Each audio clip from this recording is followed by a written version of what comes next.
So I've become friends with school shooters. I've seen it. Look, the NRA, I was an NRA guy for a long time. How's everybody doing? My name is Anthony Brian Logan, and today I'll bring you a recap of the first and only vice presidential debate of the 2024 campaign cycle between Governor Tim Walz and Senator J.D. Vance. Now, this was a masterclass from Vance on how to debate, on how to present yourself as a vice president and possibly future president. Who knows? After Trump is done in 2028, here comes J.D. Vance. Who would the running mate be? I don't know. Maybe his friend that came from the same area in Ohio, Vivek Ramaswamy. That's possible. Now, before I go any further into it, all the videos that I'm going to show in this video will be available in the box, including the entire debate itself. CBS was the host, and the moderators did very poorly. Margaret Brennan and Norah O'Donnell. Norah O'Donnell wasn't that bad, but Margaret Brennan, she was pitiful, pathetic, ridiculous. It was totally embarrassing, but not quite as bad as the ABC David Muir and Lindsay Davis dumpster fire. Now, first things first, let's just check out a still image. This was kind of the way the entire debate went. You see J.D. Vance on the left, of course, with the concerned, hey, audience, hey, chat, what do y'all think? Look. And then you got Tim Walz looking deer in the headlights, nervous, scary, afraid, timid. That was his entire look right there. That's pretty much how he looked throughout the entire debate. Okay. Oh, the football coach, all that stuff don't even really matter. Now let's get straight to the clips here. Senator. This is what I played at the beginning with a little bit more context. Check it out. Thank you, Governor. You previously opposed an assault weapons ban, but it's only later in your political career did you change your position. Why? Yeah, I sat in that office with those Sandy Hook parents. I've become friends with school shooters. I've seen it. Look, the NRA, I was an NRA guy for a long time. They used to teach gun safety. I'm of an age where my shotgun was in my car so I could pheasant hunt after football practice. So I've become friends with school shooters. Now, people are saying that this was a mistake. It was a gaffe. Okay. If it was a mistake, if it was a gaffe, then what was he trying to say? What did he mean right here if that was a mistake and he didn't mean to say it? I'm just kind of confused, but we'll leave that right there for now. Let's keep on rocking and rolling here. Thank you. Now, this was a good part of the debate because J.D. Vance was able to check Margaret Brennan. He was able to check Margaret Brennan, and the behavior that she was doing, she didn't really do too much anymore, with an exception I'll get to in a minute. Check this out. Thank you, Governor. And just to clarify for our viewers, Springfield, Ohio does have a large number of Haitian migrants who have legal status, temporary protected status. Margaret, but thank you, Senator. We have so much to get to. Margaret, I think it's important because we're going to turn out of the. Nah, don't see that right there. That moment, I was upset because what she did was fact check him and didn't allow him to respond, and then was trying to just rush to the next question. Oh, we have a lot more we have to get to. Oh boy, that right there, oh man, I'm talking about if I was a tea kettle, I would have exploded. I was hot. Economy, thank Margaret, you. The rules were that you guys weren't going to fact check. And since you're fact checking me, I think it's important to say what's actually going on. So there's an application called the CBP One app where you can go on as an illegal migrant, apply for asylum or apply for parole, and be granted legal status at the wave of a Kamala Harris open border wand. That is not a person coming in, applying for a green card and waiting for 10 years. That is the facilitation of illegal immigration, Margaret, by Thank you, Senator, for describing the legal process. We have so much to get to, Senator. Thank you, Governor. Yeah, so that was a really interesting moment. And after that, there wasn't too much more fact checking because I think she did that one time before.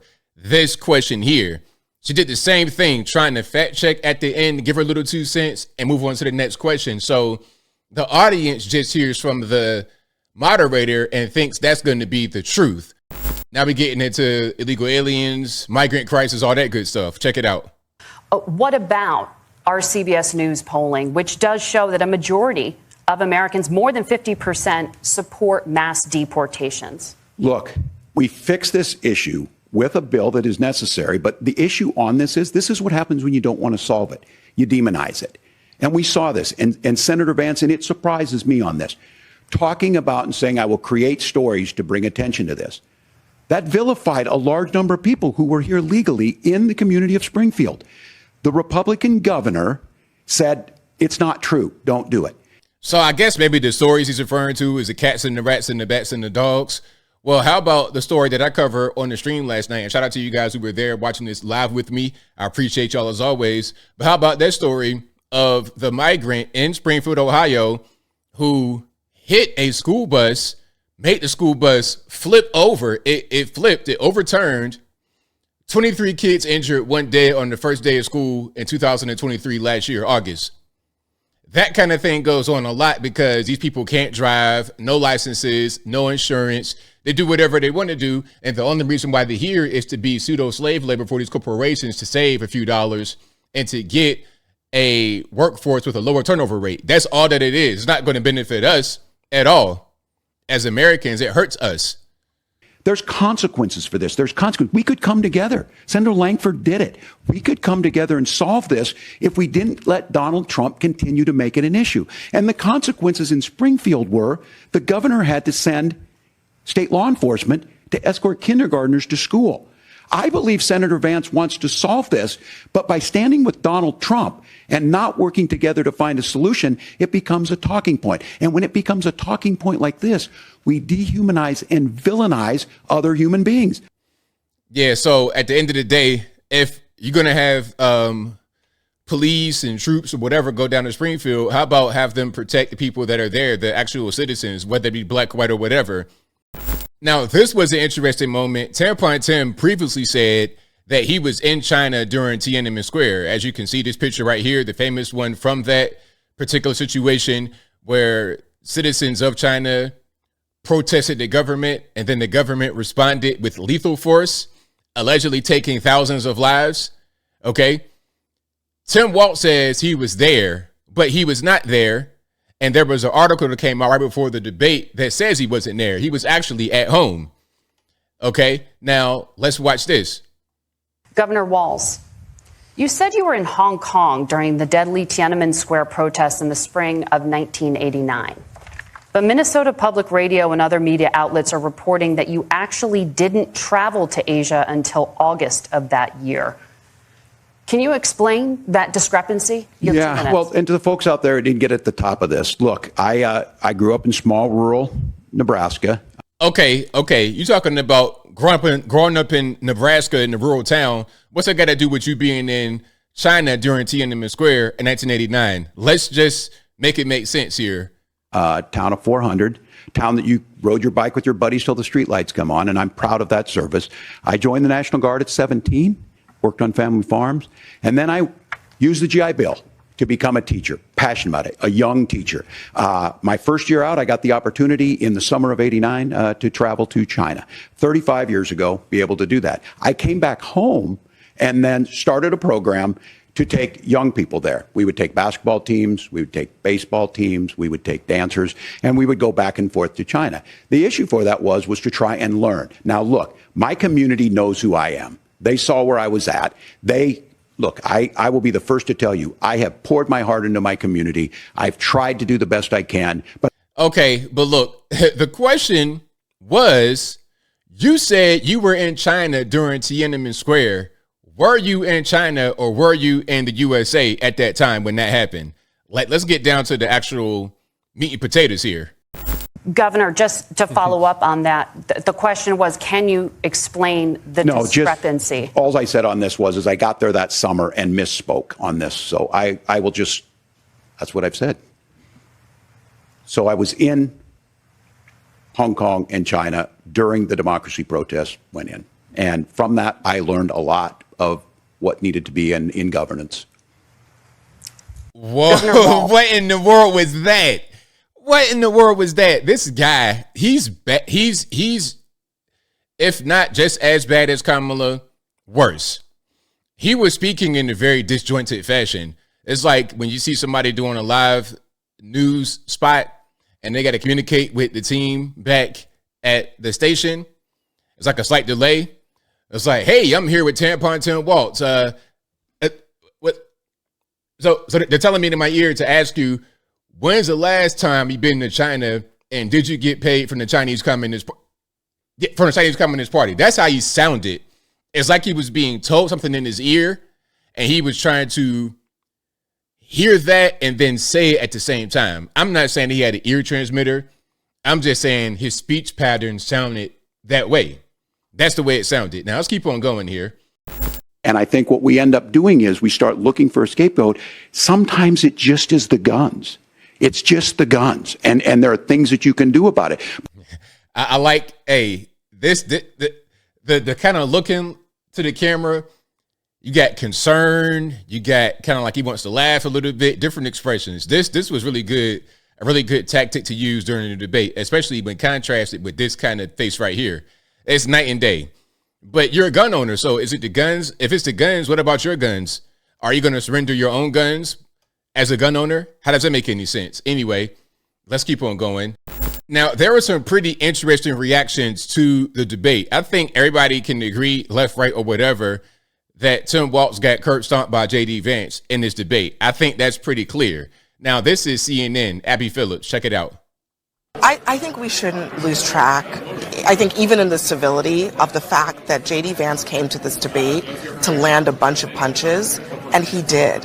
He landed a lot of punches in between all the niceties and all of that. And the thing that really stood out to me was that Tim Walz did not seem prepared for it. He was not. This was pretty funny because MS-13 DNC did not, they were kind of raging here. They were screeching. They were afraid.